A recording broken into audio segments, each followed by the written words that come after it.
Welcome to our channel. Today we how to back up your marketing assets in Brandfolder. Easy tutorial step by step clearly. To begin backing up your marketing assets in Brandfolder, first, log into your Brandfolder account. Navigate to the specific Brandfolder containing your assets. Once inside, you'll see all your marketing materials displayed in a grid format. Select the assets you wish to back up by clicking the checkbox in the upper left corner of each asset. If you want to back up all assets, simply click the checkbox at the top of the grid to select them all. After selecting your desired assets, look for the Options menu, usually represented by 3 dots or a download icon. Click on this Options menu to reveal a list of available actions. From the drop-down, select the Download option. You may be prompted to choose a file format for your backup. Select the format that best suits your needs, such as JPEG, PNG, or PDF. Once you've made your selection, click on the Download button to initiate the backup.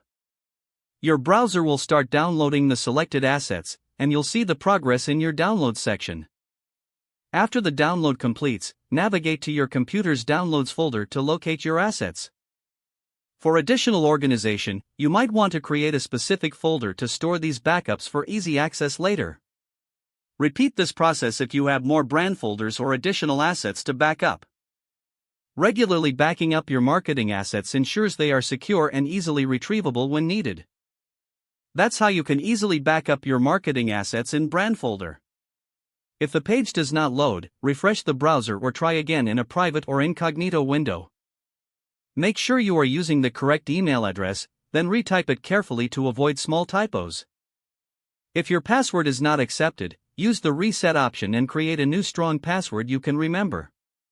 Check your spam folder for verification or security emails, then complete any requested confirmation steps. Enable two-factor authentication if available to improve account security and reduce unauthorized access risk. After signing in, review your profile details so your contact information and settings are accurate and current. If you see an error message, note it down and try again after restarting your device and internet connection. Log out when you finish, especially on shared devices, to keep your account and payment information secure. If the page does not load, refresh the browser or try again in a private or incognito window. Make sure you are using the correct email address, then retype it carefully to avoid small typos. If your password is not accepted, use the Reset option and create a new strong password you can remember. Don't forget to like this video and subscribe to our channel for more step-by-step tech guides.